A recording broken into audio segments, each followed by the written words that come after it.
Lors de la réunion de famille, mon frère s'est levé et a déclaré « Suzanne et Richard ont décidé que je devrais emménager chez vous ». J'ai pris une gorgée de mon verre et j'ai dit « C'est drôle, parce que je l'ai vendu la semaine dernière ». Sa mâchoire est tombée lorsque je lui ai remis la preuve. Les réunions de famille dans ma famille sont comme une obligation, pas une fête. 2 fois par an, nous nous retrouvons tous chez mes parents, Noël et l'anniversaire de ma mère. C'est une tradition forcée, que je tolère depuis des années. Mais cette année, c'était l'année où j'en avais assez. Un peu de contexte, je suis le frère aîné et mon jeune frère, appelons-le Ryan, est l'enfant en or depuis sa naissance. C'est le genre de personne qui pourrait mettre le feu à la maison, et mes parents gronderaient les pompiers d'État NT pour ne pas être arrivés plus tôt. Pendant ce temps, j'ai été puni une fois pour avoir obtenu un A au lieu d'un A+. Ryan n'a jamais occupé un emploi pendant plus de 6 mois. À 34 ans, il vivait toujours chez mes parents et ne contribuait pas un seul centime. Il ne payait pas de loyer, ne faisait pas de courses et ne faisait même pas de corvée. Mes parents l'ont soigné et j'étais celui sur lequel ils s'appuyaient constamment, que ce soit pour emprunter de l'argent, réparer des choses dans leur maison ou jouer au thérapeute chaque fois que Ryan se faisait larguer par sa dernière petite amie. Mais cette année, c'était différent. Quelques mois avant cette réunion de famille, j'ai eu un constat, c'était fini. Fini leur filet de sécurité, fini leur plan de repli pour leur Golden Boy. Alors, j'ai fait beaucoup de démarches, l'une de ces démarches étant de vendre ma maison. Le rassemblement de l'enfer, je suis arrivée à la réunion de famille en sachant déjà que l'affaire Ethan se passait. Ma mère était pratiquement rayonnante et Ryan avait ce sourire suffisant comme s'il venait de gagner à la loterie. Au milieu du dîner, mon père s'éclaircit la gorge, donnant un coup de coude à Ryan. Mon instinct disait à Ethan que je n'allais pas aimer ce que Ethan allait faire ensuite. Ryan s'est levé, a levé son verre, avec un grand sourire sur le visage, a annoncé « Alors, Suzanne et Richard ont décidé que je devrais emménager dans votre maison. » Silence. Je l'ai regardé, la fourchette à mi-chemin de ma bouche. Ma mère a applaudi « Oui, puisque vous voyagez toujours pour le travail, il est logique que Ryan y vive au lieu de gaspiller de l'argent en loyer. » Maintenant, qu'Ethan soit clair, ils n'ont jamais demandé à Ethan ne l'a jamais mentionné, n'y a même jamais fait allusion. Ils ont décidé eux-mêmes que ma maison était désormais la nouvelle garçonnière de Ryan. J'ai posé calmement ma fourchette, j'ai pris mon vin, j'ai bu une gorgée, puis du ton le plus décontracté, j'ai dit « C'est drôle parce que je l'ai vendu la semaine dernière. » L'expression suffisante de Ryan disparut. Le visage de ma mère pâlit, mon père s'étouffa avec son verre. Quoi, ma mère a finalement réussi à dire. J'ai vendu la maison, répétai-je en sortant une épaisse enveloppe de mon sac. Je l'ai fait glisser sur la table vers Ryan. Et comme je savais que tu essaierais de faire sortir Ethan comme ça, j'ai même apporté la preuve. C'est le contrat de vente finalisé. Ryan déchira l'enveloppe, parcourant le document avec horreur. Non, tu ne peux pas faire ça. J'étais censé emménager. Suzanne et Richard ont dit. Suzanne et Richard ne sont pas propriétaires de ma maison, dis-je, tournant maintenant mon attention vers mes parents, et toi non plus. La fusion s'est ensuivie. Ma mère, Ethan, s'est immédiatement mise à pleurer. Comment as-tu pu faire ça? Ton frère a besoin d'un endroit où vivre. J'ai haussé les épaules. Il a 34 ans. Il peut le comprendre. Ryan a critiqué Ethan dans les journaux, vous pouvez simplement acheter un autre logement, laissez Ethan emménager d'ici là. J'ai ri, vraiment ri, tu t'attends à ce qu'Ethan achète une autre maison parce que tu as besoin d'un endroit où dormir? Tu t'entends? Mais non, je me suis levée, ce n'est pas mon problème. C'est à ce moment-là que mon père, qui était resté silencieux jusqu'à présent, a finalement parlé, c'était égoïste, mon Ethan. Tu sais que ton frère n'a pas autant de succès que toi. Je sais, dis-je en attrapant mon manteau, mais c'est parce qu'il n'a jamais eu à le faire, parce que vous continuez à lui permettre. Et sur ce, je suis partie. Il faut arranger ça. Non, tu dois arranger ça. Laissez-le juste rester avec vous pendant un moment. Il ne posera aucun problème, à votre famille, suis-je partie. Gauche. Ethan, à ce stade, que puis-je faire d'autre? Tu penses que je vis toujours à Ethan, ou tu sais? J'ai demandé. C'est adorable. Ma mère halta. Qu'est-ce que tu fais, Ethan? J'ai déménagé. Un autre silence. Ou n'aimerais-tu pas savoir? J'ai raccroché. La phase du harceleur. Ignorer ma famille n'a pas été aussi facile que je le pensais. Ils n'ont pas simplement laissé les choses aller. Ryan n'avait surtout pas l'intention de passer à autre chose. Au début, il ne s'agissait que d'appels provenant de numéros inconnus, des dizaines par jour. Puis les emails des comptes graveurs. Je les ai tous ignorés. Puis ça a dégénéré. Un jour, j'ai reçu une notification de ma banque, donc Ethan en avait essayé d'accéder à mon compte. J'ai tout verrouillé immédiatement, j'ai changé les mots de passe, activé l'authentification à 2 facteurs, mais tout cela ne s'est pas bien passé. Le lendemain matin, mon téléphone a sonné avec un email de mon agent immobilier. Et, je confirme juste votre demande de changement d'adresse.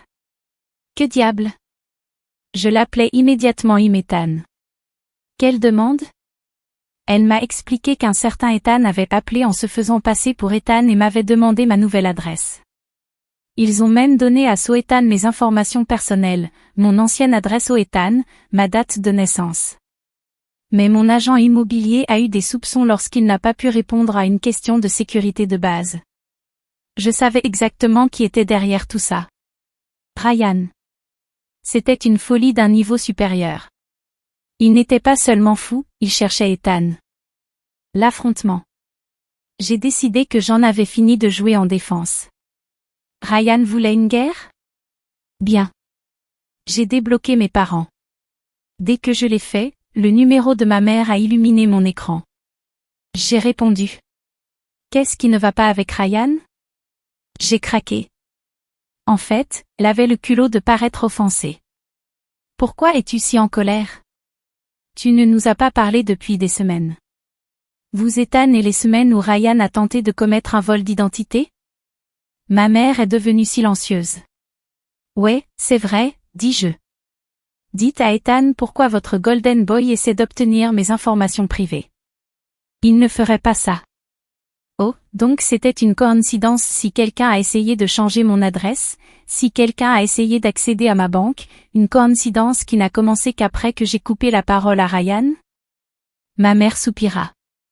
Il est désespéré.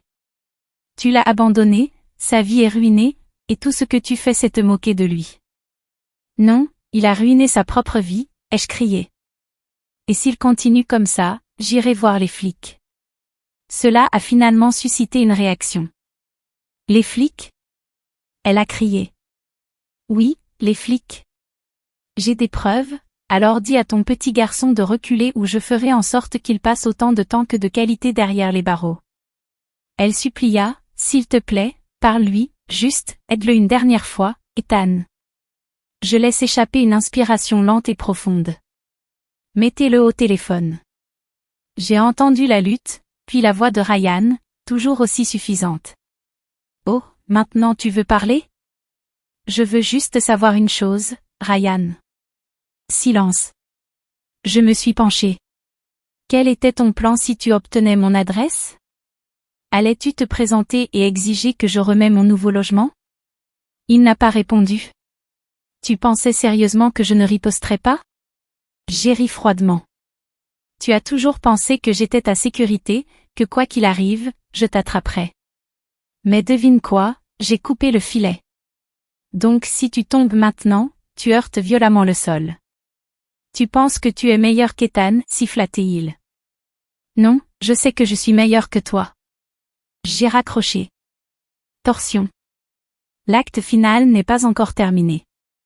Après cela, je pensais que les choses allaient se calmer, mais ensuite les choses ont empiré. 3 jours plus tard, j'ai reçu un SMS d'un ami. Et, j'ai vu un post bizarre à ton sujet sur Facebook, j'ai pensé que tu devrais le savoir. Mon estomac s'est effondré. J'ai ouvert le lien. C'était une publication publique provenant d'un compte aléatoire et épais, mais la publication parlait uniquement d'Ethan.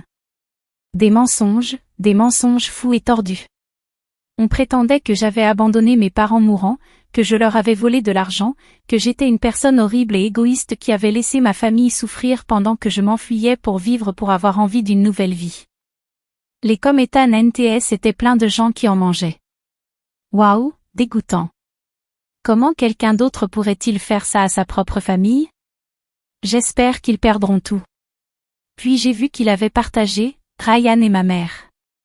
Ils n'étaient pas seulement fous, ils essayaient de ruiner mon Ethan. Et ça, c'était la dernière erreur qu'ils feraient.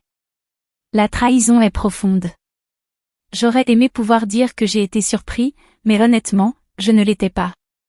Ma famille avait toujours été comme ça, jouant toujours le rôle de la victime, déformant toujours la vérité pour se faire passer pour de pauvres et innocents martyrs. Mais ce qui a vraiment énervé Ethan, c'est l'effort qu'ils y ont déployé. Ce n'était pas simplement une vague diatribe sur Facebook. Non, ils ont tout mis en œuvre. Ils ont contacté mon travail, ils ont appelé mes amis, ils ont même contacté mon ex. Les gens l'envoyaient sans arrêt à Ethan, tellement Ethan furieux, tellement Ethan confus. Est-ce vrai? Pourquoi ferais-tu ça à ta propre famille? Les as-tu vraiment volés? J'étais plus que furieux. Ce n'était plus seulement un drame, c'était une campagne de 7 ans à air. Et s'ils voulaient une guerre, j'en avais assez de jouer en défense. La configuration. J'ai passé les jours suivants à rassembler des preuves, des captures d'écran de la tentative d'usurpation d'identité de Ryan, les messages d'Ethan qu'il avait envoyés pour harceler Ethan pour de l'argent, la preuve que je n'avais jamais volé mes parents, en fait, c'était l'inverse. Ensuite, j'ai engagé un avocat, pas n'importe quel avocat, un pitbull, le genre d'avocat qui vit pour des cas comme celui-ci. J'ai envoyé une lettre de cessation et d'abstention à mes parents et à Ryan, exigeant qu'ils suppriment les messages et arrêtent de diffuser de fausses informations sur Ethan.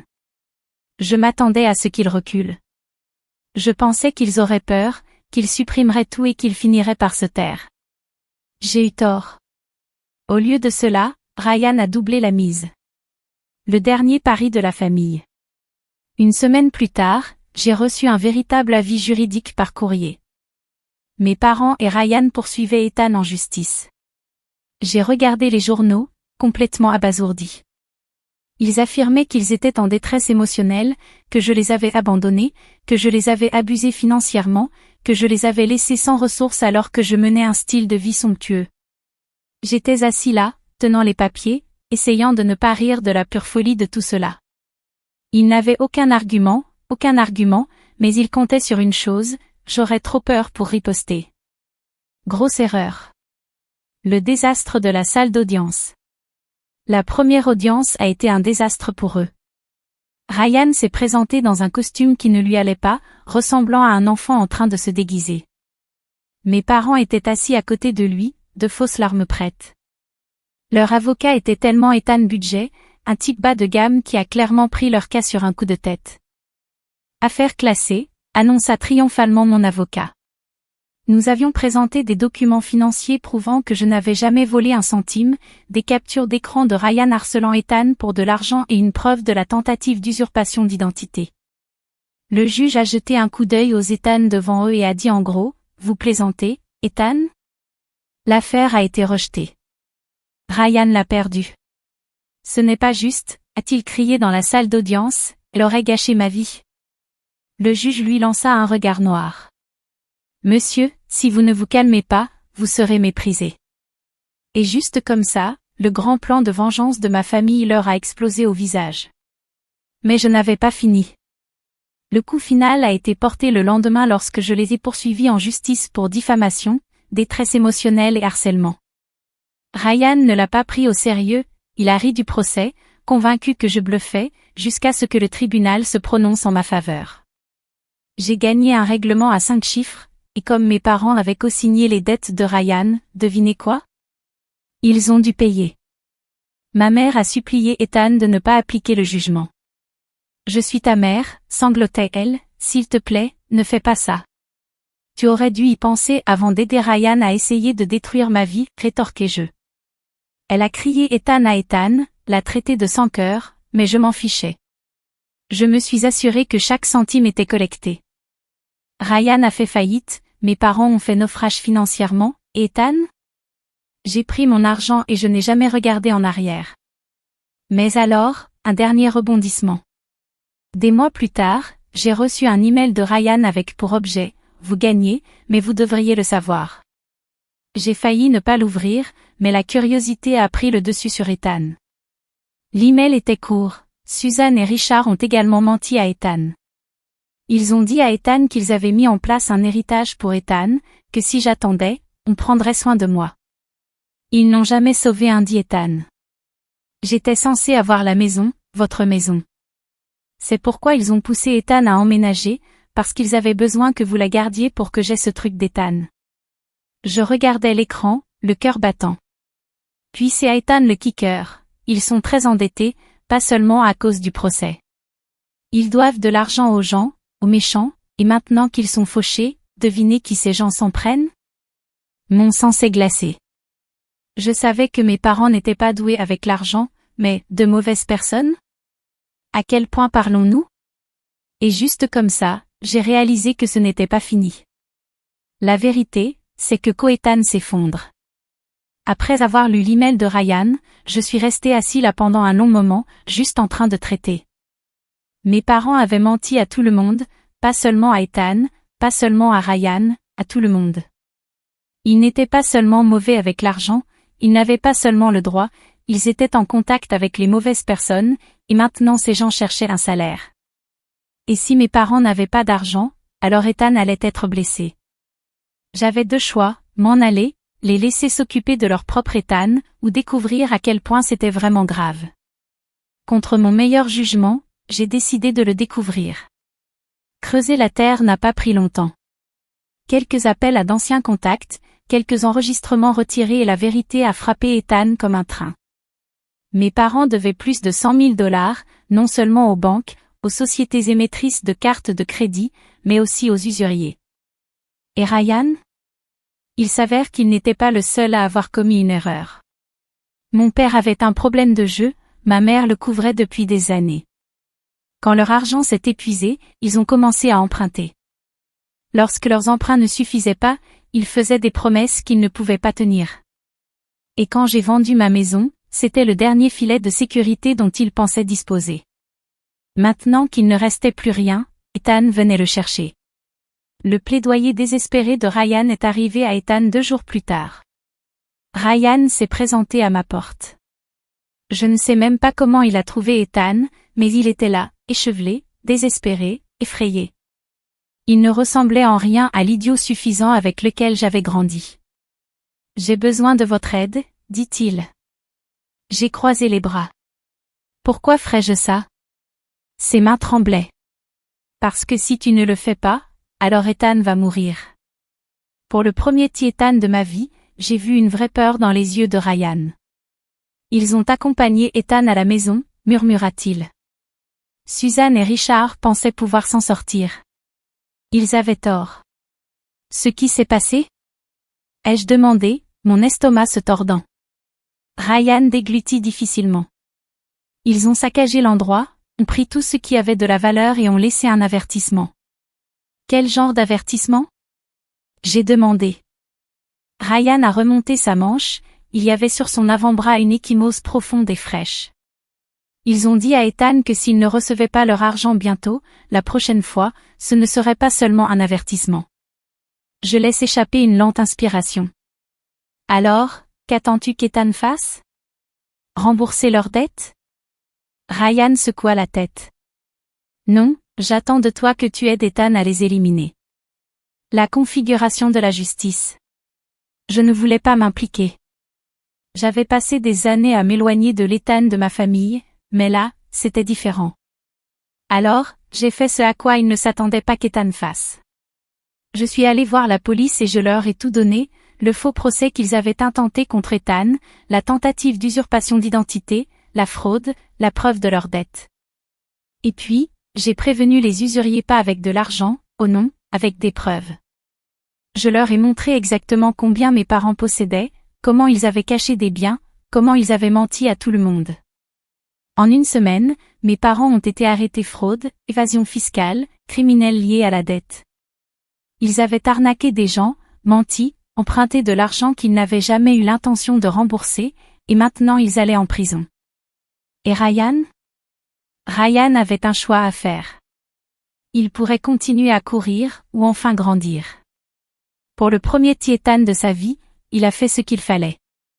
Il a témoigné contre nos parents, a tout dit au tribunal, a aidé la police à traquer chaque arnaque, chaque mensonge, chaque dette.